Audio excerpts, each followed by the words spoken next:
sahabat kuliner, donat kentang NCC ternyata banyak sekali terkenal di dunia internet. Dan alhamdulillah kami bersyukur sekali donat kentang NCC sudah banyak membantu para netter untuk mendapatkan penghasilan yang sifatnya stabil.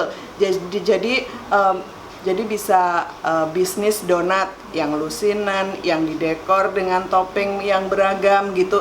Yang penting donatnya adalah donat kentang NCC gitu. Nah, saya dengan senang hati akan membagikan resepnya di sini di YouTube supaya sahabat kuliner bisa tahu persis harus seperti apa sih adonannya, kalisnya harus seperti apa supaya donatnya tampilannya mulus, tidak ada pecah-pecah di atasnya, kemudian tekstur di dalamnya juga empuk sekali gitu. Padahal bahannya enggak aneh-aneh, sama seperti membuat donat lainnya, hanya kita tambahkan kentang biasa saja, nggak perlu kentang yang mahal-mahal. Dan persisnya seperti apa membuatnya, jangan lupa like, komen, dan subscribe YouTube channel Fatma Bahalwan. Bahan-bahannya adalah tepung terigu protein tinggi, kemudian ada kentang yang dikukus dan dihaluskan. Ya, kita akan membuat donat kentang, tidak perlu kentang yang kentang pas atau kentang untuk yang digoreng, cukup pakai kentang biasa saja gitu. Lalu bahan lainnya ada kuning telur, lalu ada ini susu bubuk, kemudian ada gula pasir, ragi instan, kemudian ini air, sedikit air, dan terakhir nanti kita masukkan mentega dan garam. Tepung terigu,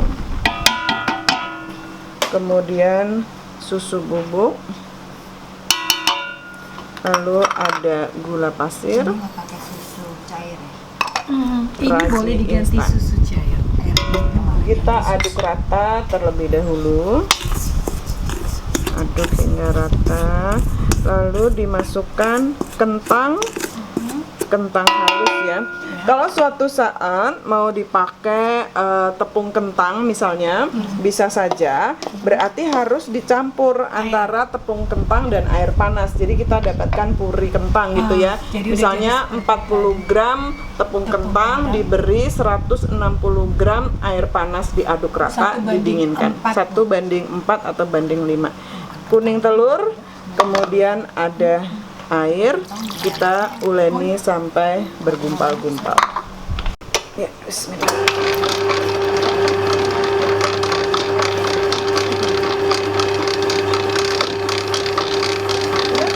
Kita matikan dulu, ini sudah bergumpal, dimasukkan mentega dan garam. Langsung kita lanjut uleni lagi sampai kalis dan elastis.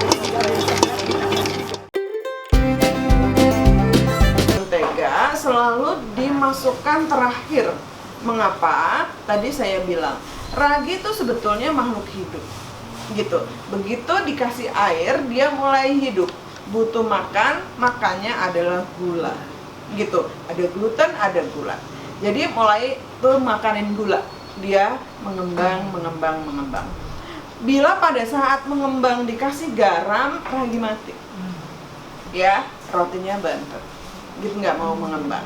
Nah, makanya garam selalu dikasihnya belakangan gitu, terakhir ketika ragi sudah mulai bereaksi dengan tepung dan gula gitu ya, jadi terakhir. Nah, kadang-kadang ibu-ibu karena sangat takut, udah daripada nanti raginya mati, garamnya nggak dikasih gitu, nggak bagus juga. Kalau tidak ada garam itu ya rasanya menjadi kurang enak ya, gurihnya nggak keluar. Dan garam juga bisa menghasilkan permukaan roti yang licin gitu, jadi tetap garamnya harus diberi gitu ya. Nah, lemak juga di margarin atau butter terakhir dikasihnya karena nyampurnya susah gitu, jadi terakhir baru dimasukkan. Khusus untuk ibu-ibu yang suka memulai pakai tangan gitu, kalau kita pakai mixer kan semua langsung masuk jadi satu diuleni.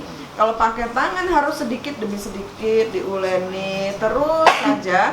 Ketika mentega dimasukkan biasanya lengket sekali. itu harus tetap istiqomah ya ibu.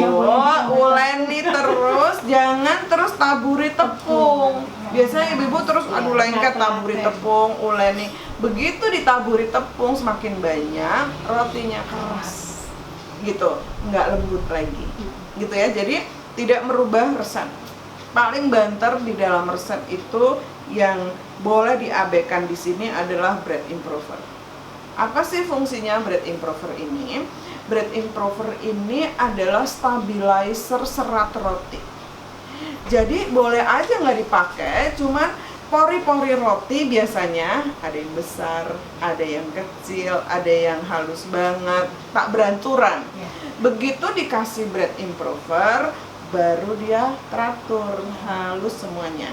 Gitu ya. Nah, di Indonesia emang masih banyak digunakan bread improver, meskipun ada sebagian orang yang ideal apa sih bread improver nggak mau dipakai gitu ya nggak apa-apa. Tapi kalau untuk produksi jumlah banyak apalagi bread improver sebaiknya digunakan supaya stabil buatan kita tuh setiap hari sama terus. Nah ini untuk donat kentang yang sudah kalis, tandanya dipegang gini dia nggak lengket ya. Kalis aja, terus permukaannya licin, kita diamkan, nanti adonannya dibulatkan, diamkan 15 menit. Masih banyak kan yang donatnya tuh kok nggak mulus gitu, kayak landak, masih terbuka gitu ya. Nah ini juga sama, berangkat dari adonan yang kalis gitu ya. Ini kalis tuh kalau dibulatkan dia licin, kemudian roundingnya juga harus licin banget, terus pas digoreng juga dia bakal bagus. Nah ini diamkan selama 15 menit.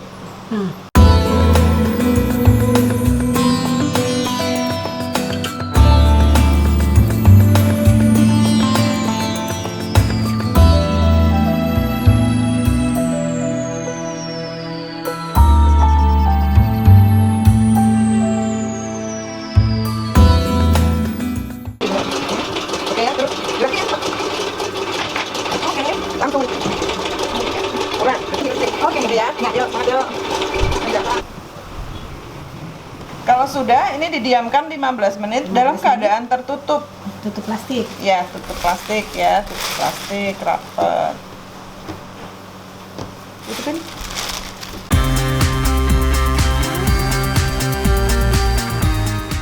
Kita taruh. Bolongin yang tengahnya ya, Bu? Bolongin tengahnya. Nah, ini lebih rapi. Oh iya. Ya, Lebih cantik ya. mudah. Silakan. Nah, buletan tengah bisa dipakai untuk sate donat. Sate, oh ya. Mau, Mbak Ros?